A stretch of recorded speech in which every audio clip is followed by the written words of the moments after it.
तीन दामाद की सास पार्ट 2। अब तक आपने सुना कि कावेरी जी अपनी तीनों बेटियों ईशा, मोहिनी और सुहाना की शादी तीन घर जमाई लड़कों के साथ करवा देती है। उन्हें लगता है कि ये लड़के शायद घर का कामकाज संभाल लेंगे, लेकिन उनके तीनों घर जमाई बहुत आलसी थे। वो नौकरी भी नहीं करते थे और बाहर का काम भी नहीं। कावेरी जी ने अपनी बेटियों से कहा कि वो प्रेगनेंसी का बहाना बनाकर अपने पतियों को सबक सिखाए। अब सुनिए आगे। मम्मी, आपने जैसा कहा था हमने वैसा ही किया, लेकिन देखिए ना, विवेक का हाल तो वैसा का वैसा ही है। घर में ना सुबह का नाश्ता बनता है और ना खाना। नौकरी पर जाने की बात करूं तो खाने को दौड़ते हैं मुझे। हाँ मम्मी, मैंने भी सुमित को कितनी बार कहा कि अगर नौकरी नहीं करनी तो कोई छोटी सी दुकान ही खोल लो। घर का खर्चा कैसे चलेगा? देखो दोपहर के 12 बजने आए और जनाब अभी तक सो रहे हैं। हाँ मम्मी, ईशा और सुहाना ठीक कहती हैं। अविनाश का भी यही हाल है। जब मैंने अपनी प्रेगनेंसी के बारे में कहा तो मुझसे कहने लगा, अरे दूसरी लड़कियां तो 9-9 महीने तक नौकरी करती है, बस डिलीवरी के टाइम छुट्टी लेती है। मोहिनी, तुम भी नौकरी करो। अब मुझे कहाँ नौकरी मिलेगी? मम्मी बताओ, अब मैं क्या करूँ? हे भगवान, क्या सोचकर घर जमाई दामाद लाई थी मैं कि मेरी बेटियां मेरे पास रहेंगी और खुश रहेंगी, लेकिन इन आलसी दामादों ने तो हमारी जिंदगी को भी प्रॉब्लम में डाल दिया है। मैं तो कहती हूँ मम्मी, हम लोग वापस अपनी जॉब पर जाना शुरू कर देते हैं। बता देते हैं इन लोगों को कि हमने प्रेगनेंसी का बहाना किया है। नहीं नहीं बेटा, ऐसी गलती भी मत करना। अगर तुमने ऐसा किया तो इन तीनों की आदत और ख़राब हो जाएगी। अरे आज नहीं तो कल कभी तो तुम प्रेग्नेंट होगी, तब वापस यही प्रॉब्लम आएगी। तब क्या करोगी तुम तीनों? हाँ मम्मी, आपकी बात तो बिल्कुल सही है। इन लोगों को तो सुधारना ही पड़ेगा। लेकिन कैसे? अपने बच्चों के आने की खबर सुनकर भी इन लोगों पर कोई असर नहीं हो रहा। पैसे कमाने के लिए घर से बाहर निकलना ही नहीं चाहते ये तीनों। अब मेरे दिमाग में एक प्लान आया है। तुम तीनों चिंता मत करो, उन तीनों को बुलाओ, फिर मैं बात करती हूँ। थोड़ी देर बाद कावेरी जी अपने तीनों दामादों को सामने बुलाकर अपनी बात कहना शुरू करती हैं। अविनाश, सुमित और विवेक, देखो बेटा, मैं ना तुम तीनों से बड़ा प्यार करती हूँ, इसीलिए तो तुम्हें घर जमाई बना कर रखा है मैंने। अरे मम्मी जी, सीधे सीधे कहिए ना, क्या बात है? प्यार तो हम भी आपको बहुत करते हैं। अरे मम्मी जी, आपकी इज्जत भी बहुत करते हैं। अरे भाई, आपके जैसी सास और कमाने वाली बीवी सबको मिलती है क्या? हाँ मम्मी, विवेक और सुमित ठीक कह रहे हैं। आपकी बेटी से शादी करके मेरी तो जिंदगी ही अच्छी हो गई है। जानती हूँ मैं, और ये भी जानती हूँ कि तुम तीनों अपने अपनी बीवियों से बहुत प्यार करते हो।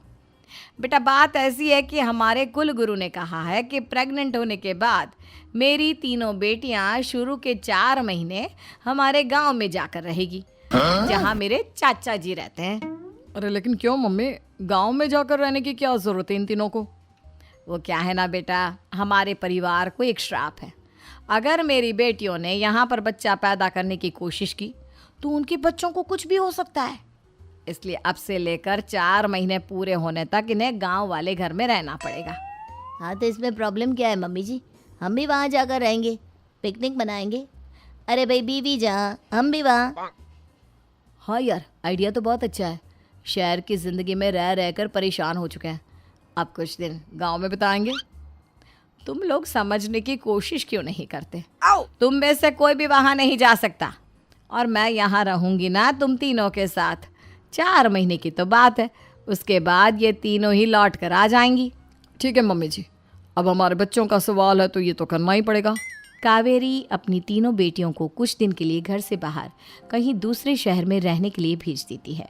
कुछ दिनों के बाद, अरे मम्मी जी, बहुत दिन से पिज्ज़ा नहीं खाया, मंगवाइए ना। क्या बताऊं बेटा, पहले तो बेटियां खर्चा दे देती थी क्योंकि उनकी नौकरी थी, लेकिन अब तो मेरे पास पैसे ही नहीं बचे। थोड़े बहुत पैसे हैं जो बच्चों की डिलीवरी में काम आएंगे। लेकिन मम्मी जी, आपकी बेटियों को वापस आने में तो अभी बहुत वक्त बाकी है। वही सोच सोच कर परेशान हो रही हूँ। सोच रही हूँ कल से दूध भी बंद करवा देती हूँ। अब दूध वाले को देने के लिए पैसे भी तो नहीं है ना। अरे नहीं नहीं मम्मी जी, अगर दूध भी बंद करवा दोगी तो मुझे चाय कहाँ से मिलेगी? और चाय के बिना मैं तो मर ही जाऊंगा।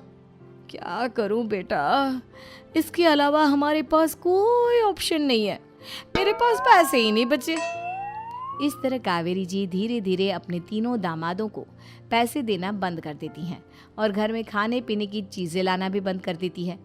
अब वो तीनों बुरी तरह से परेशान होने लगे थे और इसलिए एक दिन तीनों प्लान करके घर से बाहर निकलते हैं और बाजार में जाने के बाद यार अच्छा खाना खाए हुए कितने दिन हो गए, पता नहीं कब अच्छा खाना मिलेगा।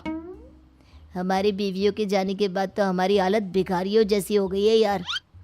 कुछ भी हो, मुझे तो आज पिज्ज़ा खाना ही खाना है। जेब में 1 रुपया नहीं और पिज्ज़ा खाएगा, कहाँ से आएंगे पैसे? अरे देख वहाँ सामने बोर्ड पर क्या लिखा हुआ है, कंप्यूटर पर काम करने के लिए एक आदमी की आवश्यकता है। भाई मैं तो जा रहा हूँ, काम करूँगा और शाम तक पैसे लाकर आराम से पिज्ज़ा खाऊंगा। जा जा, तुझे कोई काम नहीं देने वाला, हम तो घर जा रहे हैं। चल भाई सुमित। सुमित और अविनाश वहाँ से चले जाते हैं और विवेक उस कंप्यूटर शॉप पर सारा दिन काम करके 5,000 रुपये कमा कर घर लौट कर आता है और अपने खाने के लिए अच्छी अच्छी चीज़ें भी लेकर आता है। ये देखकर विवेक और सुमित के दिल में भी कुछ पैसे कमाने की इच्छा जागती है। अरे सुबह सुबह कहाँ चल दिए तुम? मम्मी जी एक बहुत अच्छी जगह मिली है, कंप्यूटर पर काम करने के 5,000 मिले थे कल मुझे। अगर रोज़ काम करूँगा तो पूरे 40,000 की तनख्वाह। अरे वाह, ये तो बहुत अच्छी बात है दामाद जी, आपको जाना ही चाहिए। सुमित और अविनाश विवेक को इस तरह तरक्की करते देखकर परेशान हो जाते हैं और वो दोनों भी काम की तलाश में निकल पड़ते हैं। धीरे धीरे उन दोनों को भी काम मिल जाता है। अब कावेरी के तीनों दामाद छोटी मोटी नौकरी करके अच्छा पैसा कमाने लगे थे। एक दिन कावेरी उन्हें अपने पास बुलाती हैं। अरे वाह, विवेक 40,000 कमा लेता है, अविनाश 60,000 और सुमित तुम भी 40,000 के आसपास कमा ही लेते हो। कुल मिलाकर तुम अच्छे खासे पैसे कमा रहे हो बेटा। हाँ मम्मी जी, बहुत मज़ा आता है जब महीने के एंड में मोटी रकम हाथ में आती है। पूछिए मत मम्मी जी, घर में रहकर रोटी बना बना कर और तो जैसा महसूस होने लगा था मुझे तो। हाँ बेटा, तुम तीनों की बात तो बिल्कुल ठीक है और जानते हो अब तुम तीनों की पत्नियां भी वापस लौट कर आने वाली है। लेकिन मम्मी जी अभी तो उन्हें गए सिर्फ 2 महीने हुए हैं, आपने तो कहा था वो 4 महीने के बाद लौट कर आएंगी। ऐसा कुछ नहीं है बेटा, मैं सिर्फ तुम तीनों को सबक सिखाना चाहती थी कि आदमी घर में बैठकर बीवी की कमाई खाता हुआ अच्छा नहीं लगता। इस दुनिया में हर इंसान को मेहनत करनी चाहिए, काम करना चाहिए, चाहे वो औरत हो या आदमी, ताकि अपने परिवार को संभाल सके। कावेरी की बात सुनकर उन तीनों को अपनी गलती का एहसास होता है और कावेरी उन्हें सच बता देती है कि ईशा, सुहाना और मोहिनी शहर में ही कहीं दूसरी जगह रह रहे थे। शाम के वक्त उन तीनों की पत्नियां लौट कर आ जाती है और कावेरी जी का परिवार एक खुशहाल परिवार की तरह रहने लगता है।